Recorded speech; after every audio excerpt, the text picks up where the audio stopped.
Dear friend, I haven't really talked to anyone outside of my family all summer, but tomorrow is my first day, and I really want to turn things around this year. You know, they say if you make one friend on your first day, you're doing okay. Hey, freshman toad! Go get him! Come on, hop! Let's move it, boys! If my English teacher's the only friend I make today, that would be sort of depressing. Hello again, everyone, and we are here for East Coast Pop Culture. Today we got a bit of a different kind of review, as we actually went out to try to go see an independent movie. So, Lehew's here. Hey, man. Again. Hey, it's Tara. Oh, sorry, Eryn, I just cut you off. No, it's okay. Yes, we have the first review from newcomer Tara. Yay. Yep. I'm so excited. And we're here today to talk about Perks of Being a Wallflower, which is the adaptation of a highly successful novel that is about a kid named Charlie who is in high school. He's going into his first year of high school, and he's really, really nervous about, you know, going and realizing if he's not going to have any friends or stuff like that. So the movie kind of centers in on his first year of high school. That's pretty much, that's all I want to say without not giving away anything. So, before I say anything, I'm going to let you two take the floor. How about we start with Tara, since she actually read the book? Yeah, that's a good point. Okay, I was actually just talking about this with somebody earlier today who asked me. Obviously, every time I read a book, the book I think is always better than the movie. But That's what people do. yeah. But out of any, you know, movie adaptation of a book that I've seen, I think that this one most closely followed the book than like most other movies that I've seen. So I was actually really excited about that. Huh. I think that also is partly because the writer of the book directed the movie. Yeah. Oh, that's right. That's He did. probably why. Stephen Chbosky. Yeah, I think is how you pronounce his name, correct? I'm not really sure, actually. Yeah. Sorry if we butcher it.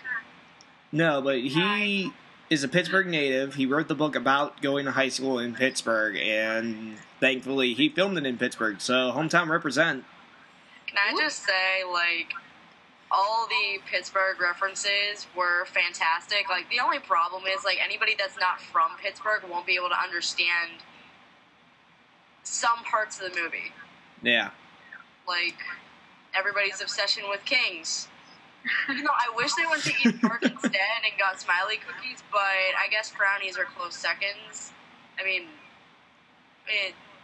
nothing beats an Eden Park Smiley cookies, so Kings was a bad place to go on their part, in my opinion. I actually thought, honestly, like, this was my honest thought, not reading the book or anything. When they went into Kings, I thought they were hipsters because Eaton Park is a popular place to go, and they wanted to be different.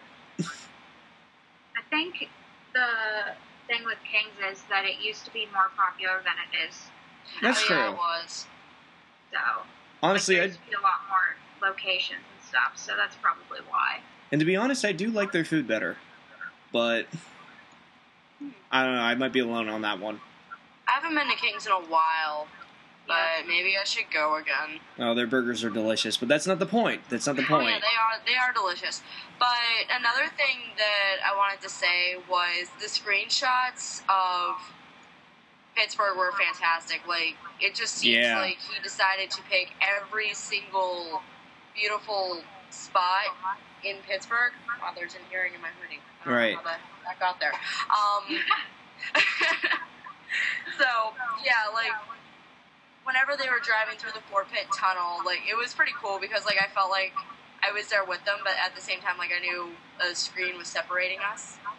But I just love coming out of that tunnel because every single time you see that awesome skyline. Like, no matter how crappy the weather is, you can still see how beautiful the city is from just driving through one tunnel.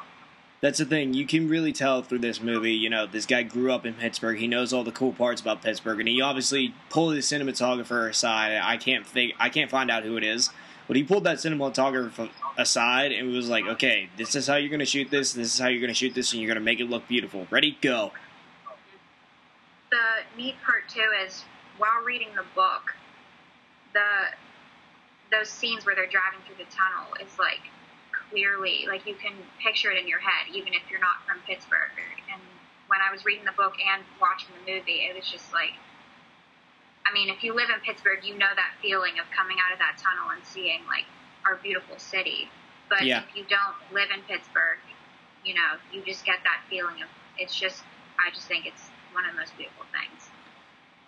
Yeah. Emma Watson said it herself that it's one of the most beautiful things. So if Emma Watson says it, then you know it's gorgeous. Exactly. I mean, one of the big things about this movie, Terry, you brought up a good point about how he's very descriptive and makes you feel like you're in the scene.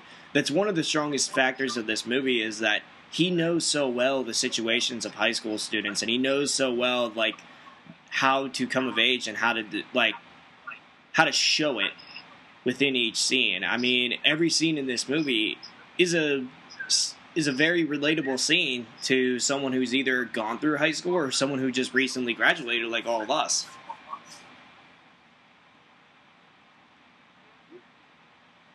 I mean, Yeah, I can. I totally agree with that. I think it's weird because he's obviously older, so he hasn't been in high school for a while, and it's just weird to see that the experiences that he had are similar to the ones that we did. that kids have in high school today. Yeah. You know, we all go through the same things, even, you know, generations apart. So Yeah. I think this movie can definitely speak to a bunch of different generations. This is very true. Like, not only do some of these issues happen in high school, but, like, some of them carry on for, like, the rest of our lives. Because I remember, like, whenever all the kids, like, all the older seniors went off to college and Charlie was left by himself, and, like, that feeling of being alone for the first time in a really long time, it can really take a toll on you. Because, like, Yeah. I mean, like, I never exactly felt too like Charlie in high school, but, like, I remember in college, like, there were times where I felt exactly like that. Like, I just felt so alone and trapped and didn't know what to do about it. So, like, I just remember that part specifically, being able to relate to something like that. Yeah, no, I agree. Yeah, I mean, we all go through times in our lives where we feel like the outsider, and it's always hard to make friends. And, I mean, even if you don't, you know, graduate from high school and go to college, you're always going to be stuck in situations where you're going to need to meet new people, and it's, you know, different for everybody. So Yeah, and the movie handles it very well, and I think you can thank that for, obviously, the attention to detail that the script has. I think is one of the major factors that makes the film work. It's a very tight script. It's very well written. It's very relatable. And I think the other thing that makes it work is that every actor in the movie is very good. Logan Lerman, who plays the main kid, Charlie, he's very likable. And Percy Jackson. is that really who it was? He was, yeah. yeah, Oh, I was doing my other review earlier and looking up other roles that Logan did, and the first one that popped up to me was Percy Jackson. that was fucking Percy Jackson? God damn, he got old. I was just like, oh my god, that was him. I know, he grew up. God damn, how are they going to make that sequel? Wait, there's a sequel? Yeah, they're filming it right now. Oh my god. They better explain that one pretty damn well. But no, 10 years later. Yeah, I've read those books. That's not how it goes in the books. I didn't see the movie, but I remember Tara the one time when she was like, I have to go see Percy Jackson tonight. I don't know what I'm in for. I liked the movie, but I actually left halfway through and went and sat in on the rest of, I think it might have been Shutter Island was playing at the same time. Yeah, Shutter Island. yeah, that's an interesting movie in Eryn and I's history, but Oh, God. Yeah, basically. Anyway, watching... back to perks of being a wallflower. Yes, I was gonna say, let's try getting back on topic. yeah. Lehew, Logan Lerman, really likable. Emma Watson, she delivers a fine performance as Sam. You know, she's really likable. She's kind of like, she played exactly what she needed to be. The really likable girl. It's kind of like the girl next door. Yeah, her mannerisms, she got down exactly like in the book. I thought all of them did a great job. Yeah, especially the characters from the book. Yeah, we especially having we need to get to Eryn Miller, who plays Ezra. Ezra. Yeah. Ezra Miller. Sorry about that. No, you're not. I'm quiet. Ezra Miller, who, after seeing him, we need to talk about Kevin. I thought he would never be a likable character ever in a movie again. Boy, was I wrong. I need to see that because I heard a lot of hype of the other movie that he was in, the Kevin movie. Yeah. Oh my god. He's not the character in this, that's for damn sure. But he's really, really, really likable in this. He's really funny. He's a comedic element when it's needed, but he knows when to be serious. He knows that switch really well, and he knows that line really well. Mhm. Like, he was definitely my favorite character out of everybody in the movie. Because, like, it was just so different, because he has a very comedic personality, but at the same time, his issues are very serious and shouldn't be looked over. Yeah.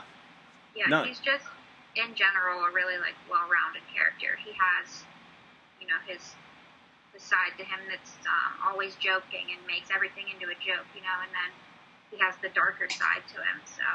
I agree. Passive-aggressive. And then there's Mai Whitman, who, once again, plays a crazy bitch in a movie. I don't know what it is about that girl and getting typecast. I love her so much. Whenever you told me earlier today that she was in Scott Pilgrim vs. the World, I just made that huge connection, and I was just like, oh my god, that was her. I have so much more respect for her. Oh my god. Scott Pilgrim, this, and Arrested Development, the trifecta of the crazy bitches that Mai Whitman has Arrested played. Development. Oh yeah, she's a crazy, like, ultra-Catholic girlfriend of Michael Cera in Arrested No, Development. I know who you're talking about. I didn't know that was her. Uh-huh. But she completes the trifecta of crazy bitches with this movie. Oh god, her part in this movie is just, I don't even know how to describe her character. But, like, that's the thing. You don't know how to describe it because she plays it so well, and you're just kind of stunned at sitting there, what she's doing. You're like, whoa, wow. I guess misunderstood would probably be the best word for it, but at the same time, that might not even be. I don't even know. I don't even think Yeah, exactly. I don't know. Yeah, I don't even think You just don't know. Eccentric? Eccentric's being nice. Yeah, I guess. I guess I do got to go to a little bit of my complaints with the movie. I know we've been praising this movie on all ends so far. I think at some points in the movie, the intentions and what's going on within the story are a little ambiguous and kind of left unclear. Especially towards the end when there's a drastic thing that happens and it's kind of just not clearly explained. I picked it up from, like, the first 5 minutes of, like, them introducing the issue. Like, I thought it was pretty easy to pick up, but that's just me.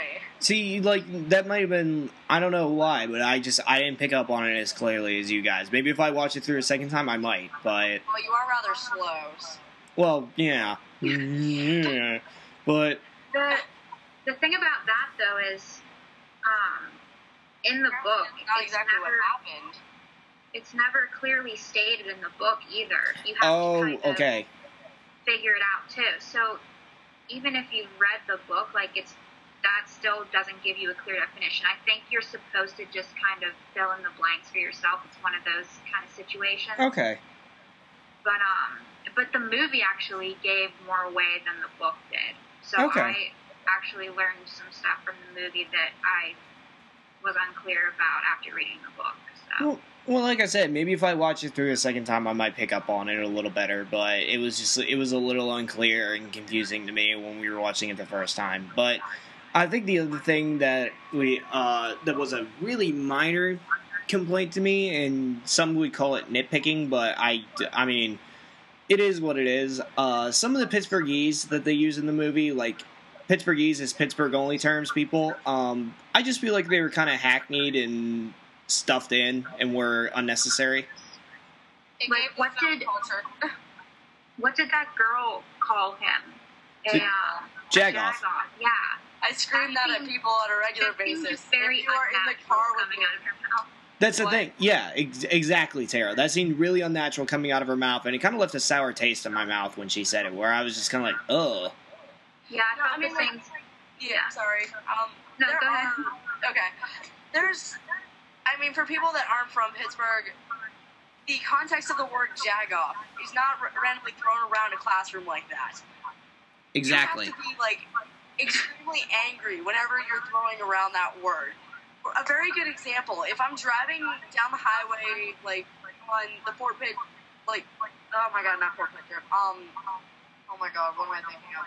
I'll give a better example. If you're at a Steelers-Ravens game and there's a Ravens fan right in front of you, you call him a jagoff.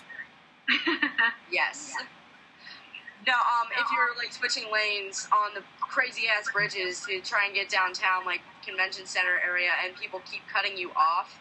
You call him a jagoff. Yes. That's a jagoff, yeah. That is a jagoff. Not some nerdy kid sitting next to you in class. Yeah, it just seems out of line to say it in that scene. And that's the thing with the movie. I mean, those are really minor complaints that I have with it, but, I mean, overall, I really, really enjoyed this. I kind of went in, like, on a blank slate, not knowing really anything about the book or just watching the trailer, and I was kind of blown away. I have to say, it's this year's 500 Days of Summer for me. It's a high full price. I have something to say on the complaint thing. Oh, go for it. Yeah, okay, sorry, like, you were just, like, on this rant, and I was like, when do I cut it? But... Oh, terribly sorry. No, you're not. Oh. Okay, well, my complaint was, it kind of, like, I'm a huge person with character development. I feel like I need to know every single character in and out. And throughout the film, I got a feel of Breakfast Club, but only for a couple different characters. Like, I really wanted to know more about Mary Elizabeth or Alice. Like, even Brad. I really wanted to get to know Brad a little bit. Huh. But, like, I know the main focus of the story was Charlie, but I kind of wish, like, there was a little bit more depth to some of the characters, even though there was a lot of depth, but... Okay. Well, is there anything else you'd want to bring up, or... Just real quick, Eryn, Eryn, you need to read the book. Both of you need to read the book. Yeah. But, to touch on what you just said, there's definitely a lot more character development in the book. Like you said, Brad, you definitely see a little bit more into his life. I mean, not much because he's not, like, a big character, but enough that you understand what he's going through without giving it away. Yeah, I had the feeling that the book would do that and the movie wouldn't. I mean, that's the typicalness of what a movie and a book does. The book can explain more because it's got longer to go. A movie's a set time, so you can only do so much. So true. But if you guys have anything else to say, would you guys like to give your ratings? Why is it that in every Indies movie, the Smiths are brought up as everybody's favorite band? I don't get it. If you like the Smiths, you were automatically a hipster, and you're cool, and everybody loves you. Yep. It is mentioned in every independent movie. There's two bands, them and Simon and Garfunkel, although Simon and Garfunkel were not brought up in this. Weren't the Clarks brought up in 500 Days of Summer? Not that I I'm feel like it would aware have of. made more sense if they brought up the Clarks, if they wanted to stay true to Pittsburgh, bring up the Clarks. They should have. That would have been awesome. They should have done that. But, I mean, anything else to say? Anyone? No, I don't think so. All right. So, Of the complaints I had, I think you guys covered them, so. So what would you guys give it? Full price. Yeah, I agree. I loved it. All right. So Eryn stole my joke that I was going to leave this video off of with the Smiths and everyone in indie films liking it. So that's how we're going to end, people. Until next time. See things and you understand. You're Wallflower. I didn't think anyone noticed me. I know there are people who say all these things don't happen, I know these will all be stories someday. But right now, we are alive. And in this moment, I swear we are infinite.